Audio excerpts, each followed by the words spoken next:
Hello दोस्तों, नमस्कार। स्वागत है आपका मेरी एक और नई कहानी में, प्यार का सफ़र। यह कहानी है धनिया और राहुल की प्रेम कहानी। धनिया और राहुल की मुलाकात कॉलेज के पहले दिन हुई थी। दोनों अलग अलग शहरों से आए थे, लेकिन उनकी आंखों में एक पहचान सी थी। धनिया भोपाल की रहने वाली थी, जबकि राहुल मुंबई से था। कॉलेज का पहला दिन हमेशा खास होता है और इस दिन पूरा कैंपस नवयुवकों से खचाखच भरा था। धनिया और राहुल की क्लास भी साथ में थी। जब वे पहली बार मिले, राहुल की हंसी और धनिया की मासूमियत ने दोनों को एक दूसरे की ओर खींच लिया।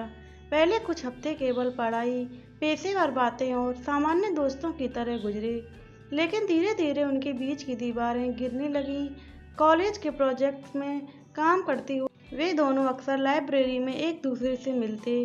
कैफेटेरिया में चाय की चुस्कियां लेते हुए उन्होंने विभिन्न विषयों पर लंबी बातचीत की, जिससे उनके दिल की धड़कनें तेज हो जाती थी। राहुल की मुस्कान में धनिया के दिल की धड़कनें बढ़ जाती थीं और धनिया की हंसी राहुल के दिल के करीब आ जाती रही थी। धीरे धीरे उनके बीच का यह दोस्ताना कुछ और बनता जा रहा था। एक दिन राहुल ने धनिया को कॉलेज के पास एक पुराने किले में जाने का प्रस्ताव दिया। किला शहर से दूर एक पहाड़ी पर बसा था, जहां से पूरे शहर का नज़ारा अद्भुत दिखता था। राहुल ने धनिया से कहा, आओ हम दोनों वहां जाएंगे। शायद हमें कुछ समय के लिए खुद को जानने का मौका मिलेगा।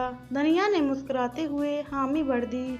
अगले दिन वे दोनों किले की ओर निकल पड़े। वहां की ठंडी हवा और खूबसूरत नज़ारे उन्हें और करीब ले आए। किले की पुरानी दीवारों पर बैठे हुए राहुल ने धनिया से कहा, धनिया, मैं तुम्हारे साथ जो वक्त बिताया है वो मेरे जीवन का सबसे खूबसूरत वक्त रहा है। क्या तुम मेरे साथ पूरी जिंदगी बिताने के लिए तैयार हो? धनिया की आंखों में आंसू थे, लेकिन वे खुशी के थे। उसने कहा, हाँ राहुल, मैं तुमसे बहुत प्यार करती हूँ। तुम्हारे बिना मेरी जिंदगी अधूरी है। उनके प्यार की कहानी पूरे कॉलेज में फेमस हो गई। सब उन्हें आदर्श मानते थे। एक दूसरे की साझेदारी और समर्पण ने उन्हें और मजबूत बना दिया। कॉलेज खत्म होने के बाद राहुल और धनिया ने साथ में अपना करियर बनाने का फैसला किया। उन्होंने एक छोटी सी कंपनी शुरू की और धीरे धीरे इसे सफल बना दिया। राहुल के पिता मुंबई के एक बड़े बिजनेसमैन थे, जबकि धनिया का परिवार एक छोटे से कस्बे में रहता था। राहुल के माता पिता ने धनिया को स्वीकार करने में थोड़ी हिचक दिखाई। उन्होंने माना कि उनकी पारिवारिक स्थिति और धनिया की पारिवारिक स्थिति में बहुत बड़ा अंतर था, पर राहुल अपने माता पिता को समझाने में कामयाब रहा कि प्यार किसी स्थिति या स्थायित्व को नहीं देखता। आखिरकार राहुल के माता पिता ने अपने बेटे की खुशी को देखा और धनिया को खुली बाहों से अपनाया। शादी का दिन तो सजी धजी महाकाव्य की तरह था। सुंदर सजी हुई मंडप, दोस्तों और परिवारों का समागम और हंसी मजाक से भरी हुई रात। सबकी आंखों में खुशी थी, लेकिन सबसे ज्यादा खुशी राहुल और धनिया की आंखों में थी। उनकी शादी का दिन पूरे शहर में चर्चा का विषय बन गया। राहुल और धनिया का प्यार सच्चा और अनंत था, और उनकी कहानी ने यह साबित कर दिया कि प्यार में कोई बाधा नहीं होती। शादी के बाद दोनों ने अपने अपने करियर को नए आयाम दिए। राहुल ने एक बड़ी मल्टीनेशनल कंपनी में शीर्ष पद हासिल किया, जबकि धनिया ने अपनी खुद की डिजाइनिंग कंपनी खोली। वे दोनों अपने जीवन में जितने भी उतार चढ़ाव आए, उन सभी से मिलकर सामना किया, और हर दिन उनका प्यार और गहरा होता गया। बिजनेस और पारिवारिक जिम्मेदारियों के बीच भी उन्होंने कभी अपने प्यार को कम नहीं होने दिया।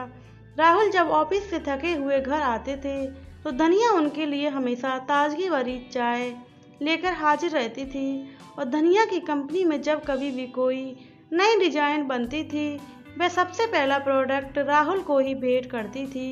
एक बार उन्होंने एक खास जश्न मनाने का फैसला किया। उनकी शादी की 5वीं वर्षगांठ पर राहुल ने धनिया को उनके कॉलेज के पास वाले पुराने किले में फिर से ले जाने का प्रस्ताव दिया। इस बार किला और भी खूबसूरत लग रहा था। राहुल ने पैसे खर्च करके उसी जगह एक छोटा सा डिनर अरेंज कराया था। डिनर के बाद राहुल ने धनिया से फिर एक बार वही सवाल पूछा, धनिया, क्या तुम मेरे साथ पूरी जिंदगी बिताने के लिए तैयार हो? और धनिया ने फिर वही जवाब दिया, हाँ राहुल, मैं तुमसे बहुत प्यार करती हूँ।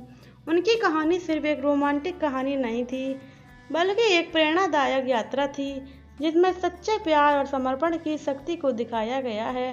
प्लीज़ दोस्तों, ये धनिया और राहुल की प्रेम कहानी आपको कैसे लगी कमेंट में लिखकर ज़रूर बताएं।